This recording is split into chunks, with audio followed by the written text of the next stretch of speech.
थे। और तपश्चर्या, उसके साथ शास्त्र का वाचन, स्वाध्याय, ध्यान, इसके कारण आत्मा का स्वभाव जागृत होता है और विभाव उसे दूर हटते जाता है। क्रोध के परमाणु कम होने लग जाते हैं, अहंकार कम होने लग जाता है, कपट कम होने लग जाता है और लोभ तो छूता ही नहीं है अपने आप। ये मार्ग ऐसा है, इसमें साधना करते करते आदमी स्वभाव की तरफ आगे बढ़ता है और विभाव उसके कम होने लग जाते। क्रोध, मान, माया, लोभ स्वभाव है कि विभाव? ये विभाव है। और बाहर के आए हुए परमाणु हैं, वे सारे कम होने लगते हैं और आत्मा का स्वभाव जागृत होने लगता है। तो ऐसे ही विहार करते करते भूधर जी महाराज साहब, राजस्थान के अंदर लूणी नाम की नदी है, उस नदी के किनारे कालू नाम का गांव था। उस लूणी नदी के किनारे कालू नाम के गांव में हमारे भूधर जी महाराज साहब, कौन, जयमल जी महाराज साहब के गुरु, वे वहाँ पे पधारे।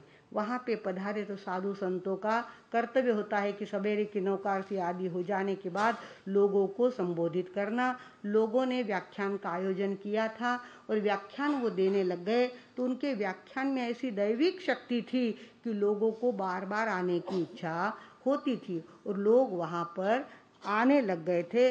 ऐसे उसी समय एक पंडित जी उनके गांव में आए थे, उनका नाम था नारायण दास जी।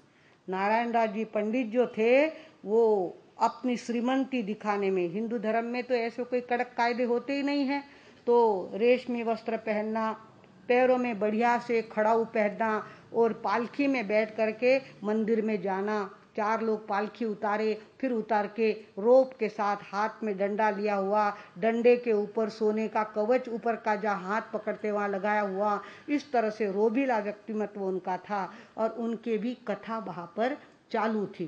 कथा में लोग शुरू में तो आए और उसके बाद कम कम कम होने लग गए।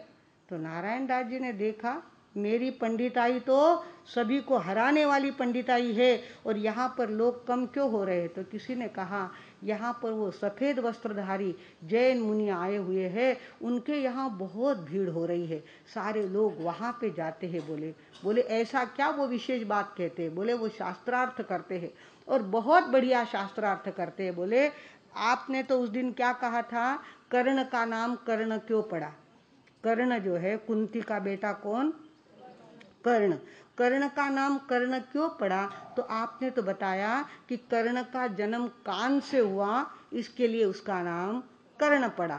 और ये सवाल जब वहां जाकर के महाराज साहब को पूछा कि महाराज साहब कर्ण का नाम कर्ण क्यों पड़ा, तो महाराज साहब ने कहा कुंती कुंवारी थी जब कर्ण का जन्म हुआ, जब कुंती कुंवारी थी और उसको बेटा हो गया तो जो लोग देखने वाले थे उन्होंने कहा किसी को बोलना नहीं, कान तक ही बात रखना, किसी को बोलना नहीं, कान में जो गई है बात उतनी ध्यान में रखना, जुबान से किसी को कहना न, कान तक ही बात रखना, कान तक की बात ही रखना। इसके लिए उसका नाम क्या पड़ गया? कर्ण नाम पड़ गया। तो लोगों ने कहा देखिए जो मन को जचती है ऐसी बात तो ये महाराज कहते हैं, और उन महाराज ने तो क्या कह दिया, कान से जन्म हुआ इसके लिए उसका नाम कर्ण पड़ गया। कर्ण का जन्म कहाँ से हुआ? कान से हुआ, ऐसा कह दिया, इसके लिए उनका नाम कर्ण पड़ा। लोगों में चर्चा होने लग गई और लोग उधर जाने लगे, अरे शास्त्रों को झूठ कहने वाला ये षड्यंत्री कौन है, इसका भी मैं भी जाके देखता हूँ। अपनी पालकी में बैठे, पालकी उठाई और ऐन व्याख्यान में जाकर के खड़े हुए, अरे ओ मूर्ख, मुझे चैलेंज देने के लिए आया है? जो बात मैंने शास्त्र में थी वो बात कही और शास्त्र को झूठ कहने वाला तू कौन होता है? इस तरह से इतना ज्यादा पूरी सभा को डिस्टर्ब उसने किया। ऐसे समय भूधर जी महाराज साहब शांत बैठे थे, किसी प्रकार का कोई उद्वेग ना आंखों में लाया ना जुबान में लाया। उनको भी बहुत बोलना आता था, बोल सकते थे, वाद विवाद कर सकते थे। उन्होंने कहा, बोले कुछ नहीं, खाली चुप रहा, सबसे बड़ी चुप। न बोल्यामा 9 गुण, न बोलने में 9 गुण प्राप्त होते हैं। उन्होंने चुप रखा कि वो गर्म होके आया है, अपने को खाली शांति की आराधना करनी है। फिर कहा, मूर्खो, ऐसे मूर्ख के व्याख्यान सुनने के लिए यहाँ बैठे हो, चलो मेरे साथ व्याख्यान सुनने के लिए। और कौन से लोग बैठे थे? सारे उन्हीं के लोग यहाँ पे व्याख्यान सुनने के बैठे थे। और उसने कहा, मूर्खो उठो और चलो मेरे साथ। एक आदमी भी उसमें से टस से मस नहीं हुआ। सारे वहीं के वहीं बैठे रहे, तम तम तम तम करते हुए वो तो वहाँ से निकल गए। कोई उनके पीछे नहीं गया, उनके खाली वो डोली उठाने वाले थे उतने गए। और ज़्यादा गुस्सा, जब गुस्से को उत्तर नहीं मिलता है तो सामने वाला डबल गुस्से में आ जाता है।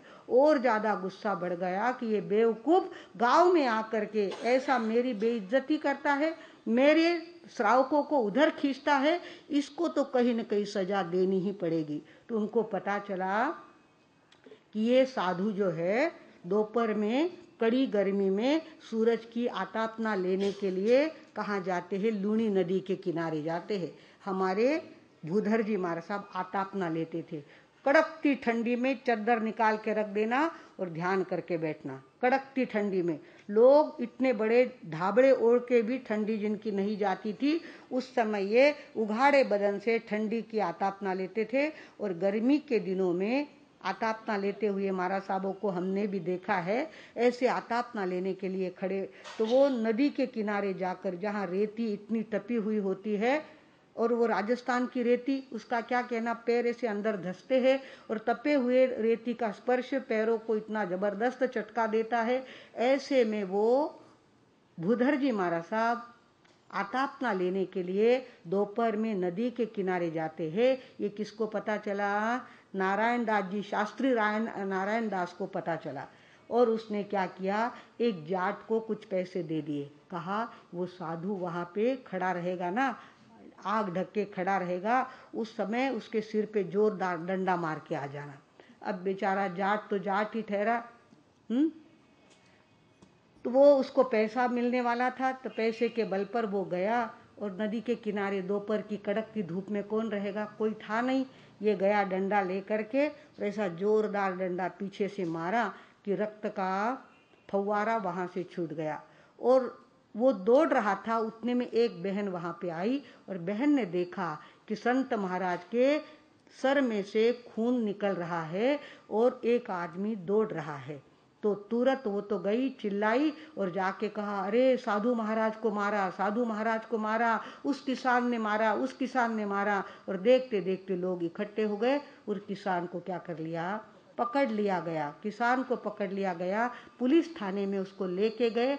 पुलिस थाने में जाने के बाद किसान ने कह दिया, मैं तो गरीब हूँ और गरीबी के मारे मुझे पैसा देने वाला मिला, इसके लिए मैंने काम किया। ये काम मुझे किसने करने को लगाया? नारायण दास जी शास्त्री ने काम करने को लगाया। तो उस समय मुगलों का राज्य अपने यहाँ पे था, मुगल लोग राज करते थे। दिल्ली तक ये बात पहुंची कि कालू गांव में ऐसे ऐसे जैन संतों को मारा गया है और उनके सिर में से खून की धारा बहने लग गई है। और मुगलों के मन में जैनियों के प्रति एक आस्था थी, भारतीय लोगों के प्रति भी आस्था थी। वो कहते थे भारत में अगर राज करना है तो बीफ नहीं खाया जाएगा, जो गाय का मांस खाएगा वो भारत में नहीं रह सकेगा। हमको गाय काटनी नहीं है, गाय का मांस खाना नहीं है अगर भारत में राज करना है। जब मुगलों का राज था तब हमारे यहाँ गौवें बहुत कम कटी है और कायदे से तो काटी ही नहीं जाती थी। वो बहुत इज्जत करते थे। हमारे बड़े बड़े आचार्यों ने ऐसे काम किए हैं, अपने वचन से ऐसा उनको इम्प्रेस किया। अकबर बादशाह को तो चिड़ियों के जीभ का नाश्ता लगता था। ऐसी सैकड़ों चिड़िया इकट्ठी करके लाई जाती थी, उनकी जीभ लेकर के उसका नाश्ता बना करके राजा करते थे। और समय आने पर हमारे आचार्यों ने राजा को इम्प्रेस किया और राजा ने कहा कि गुरुदेव हम आपको क्या भेंट दे सकते हैं। तो उसने कहा चांदी सोना हीरा मोती ये तो हम खुद छोड़ के आए हैं, इसकी भेंट हमको नहीं चाहिए। अगर भेंट देनी है तो आपके नाश्ते में बदल करो, आपका नाश्ता परिवर्तित करो। चिड़िया के जीभ की बजाय दूसरा नाश्ता, आप कोई भी शाकाहारी नाश्ता करो। उस दिन से राजा ने वो नाश्ता छोड़ दिया और सैकड़ों चिड़िया रोज की मरती थी, वो बंद हो गई। इस तरह से जैन संतों का प्रभाव मुगलों पर था।